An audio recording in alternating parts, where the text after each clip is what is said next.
Good morning, everyone. Today we have selected a subject which is part personal, part social. Title of the subject is love marriage or arranged marriage. Most of the adolescents and adults have this question hovering in their mind, whether to go for love marriage or go for arranged marriage, because both the types have some kind of pitfalls, some kind of spin-off, benefits and losses, advantages and disadvantages. India is a very conservative society, orthodox, Buddhist type of society that doesn't allow its adolescent to fall in love, have hanky-panky, go into the remote places and hide themselves.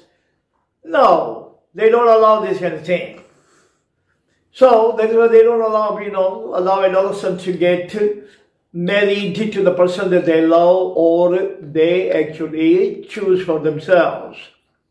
So arranged marriage has been prevalent in Indian society, but most of the adolescents who are open-minded, who are educated, sophisticated, who are westernized, cosmopolitan, they do not appreciate this thing. And we should not appreciate that thing. I also agree. But we don't buy shoes by the preference of our parents. They don't choose even shoes for us. How can we allow them, and how can they possibly choose our life partner? But ego, vanity, these kind of things are actually coming in a way. Otherwise, parents should allow their adolescent children to find their own life partner. They should tell them, encourage them.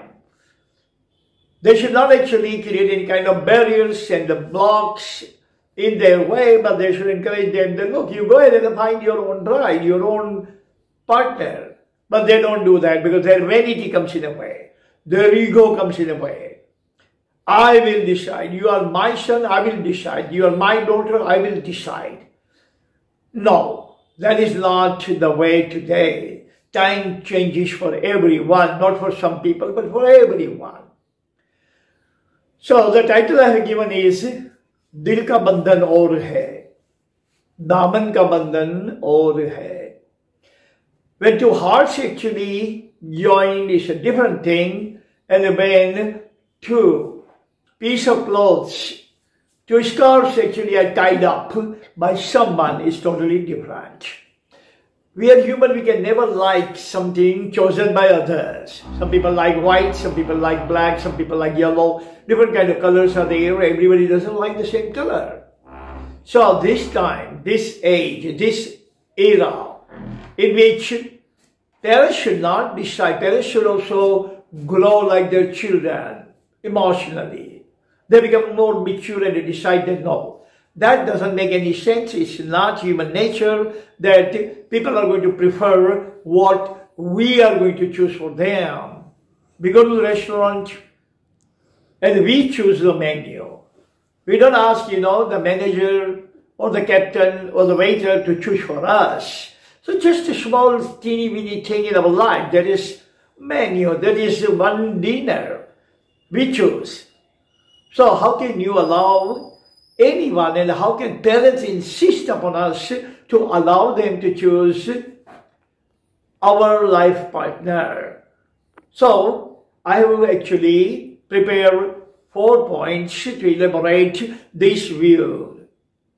Point number 1 is, we marry first and then fall in love. Socrates has said.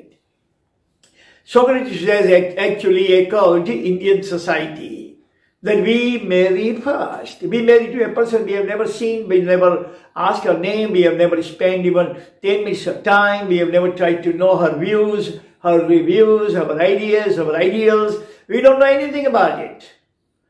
And we get married. Socrates has said the same thing, that we marry first and then we fall in love.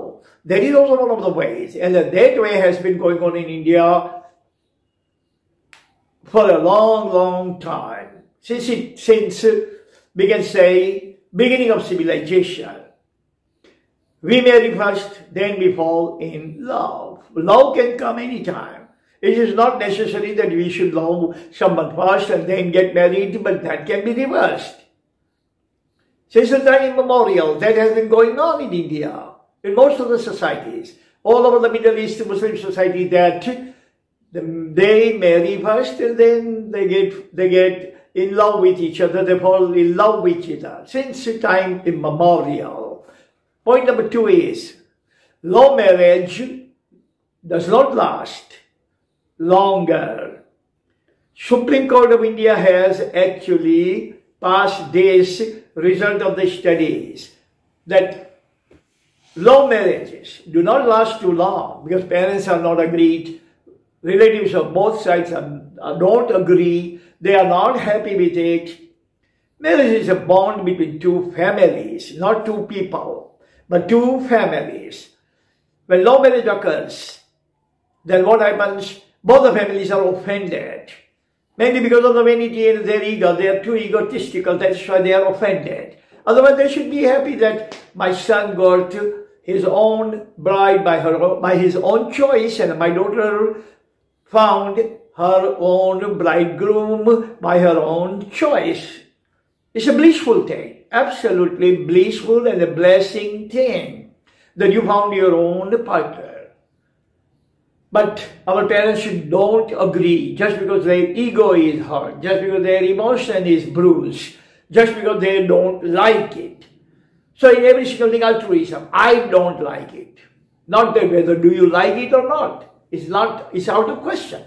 I don't like it. I don't approve it. I believe. It's still in the I world, not we world. Point number 3 is, both kinds of marriages have spin-offs and pitfalls. Both the marriages have some benefits, some losses, some advantages, some disadvantages, some pitfalls, some spin-off. But marriage is compromise between two persons. If you are going to be obstinate, if you are going to be rigid, if you are going to be very hard and hot-headed, marriage is not going to last. Whether it's a arranged marriage, or it is love marriage, or marriage is made in the heaven, in the presence of God, is not going to last. So marriage is compromise. And when you are willing to compromise, then your marriage is perfect. It's a heavenly marriage, it's a blissful marriage, and blessed by God in the heaven and the demigods. That's our parents, demigod on this planet Earth. So both marriages can be. Marriage means you have to tolerate, you have to lump, you have to leg up, you have to make it go, make it go. Marriage doesn't break. Marriage is broken by us. It is not active. It is passive. Divorces don't happen, but divorces are made to happen. So if we make any single thing to happen, it will happen. Divorce would also happen, and love marriage or arranged marriage, lifelong marriages would also happen. Marriage can be a bane or boon, both. We have to make our own marriage either bane or boon. Fourth point is, ना समझ माँ बाप कर लेते हैं सौदा आज भी, जग की खातिर बेचते हैं दिल का टुकड़ा आज भी, हुस्न की देवी को यूं पा देते हैं दाता आज भी, जैसे हर जाता हो रावण कोई सीता आज भी। राम की आगोश में सीता का जोबन और है, दिल का बंधन और है, दामन का बंधन और है। So if you ask philosophers, the poet, the lyricist, my son is sitting over here and he is clapping. He is only 11 years old, but he understands more than 21 years old adolescent. So you see that? If you ask philosophers this kind of question, you're going to say that dil ka bandhan aur hai, daman ka bandhan aur hai. Whoever you like in your life, but like and love, not lust or infatuation.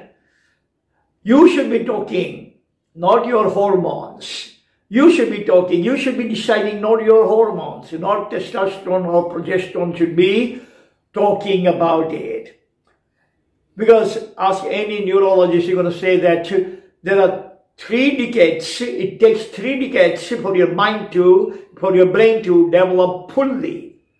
Now, when you are talking about marriage and when you're talking about falling in love and all that, you are only 21 years old or 22 years old. That is, your mind is developed only 2 decades. It's not completely, fully, or perfectly developed. So you are bound to make mistakes. You are very vulnerable to make mistakes because your brain is not fully developed yet. Marriage type of decisions are very complicated, very complex, very subtle decisions, very tedious. You cannot take it without having your mind, your brain fully developed. So you are bound to make some mistakes. So what I would say, my advice to all my students, wherever this subject popped up, I always advise to my students this: don't go for arranged marriage nor love marriage, but better go for the love come arranged marriage.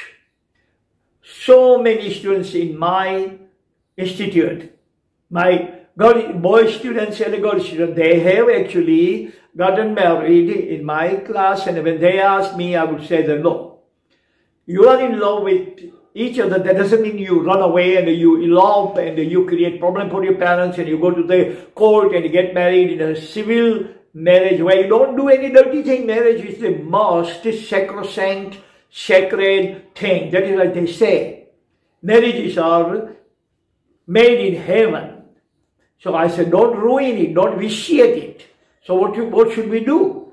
So you talk to your parents. Both of you talk to the parents. Introduce your friend to your parents and explain them, persuade them, coax them, and cajole them. Don't coerce them. Don't force them. And if you need any help, I will also see your parents, and we are going to work out love marriage come arranged marriage. So what they do, they talk, both the parents are agreed. Most of the time they come to me, they ask me, get my feedback about the boy or feedback about the girl, and I tell them whatever the truth is. I explain them every single thing, and what happens, now they're going to go and propose. Boy side will go to the girl side and propose, and the marriage will take place in which both the side of the parents, all 4 parents are going to bless them. So that is the best way to do it. You choose your own partner, but then get the consent, get the agreement, get the permission from your parents, and they are going to agree to that marriage will be best marriage. I should say you will have the best of both the worlds. You are going to get your own sweetheart at the same time. You are going to get the blessings of your parents without any kind of messy marriage. No messy marriage. You are going to have most sacred and sacrosanct marriage which is going to last until eternity by the grace of God. That's all the time we have. Thank you very much for listening. Talk again tomorrow something. Until then, God bless you all. Amen.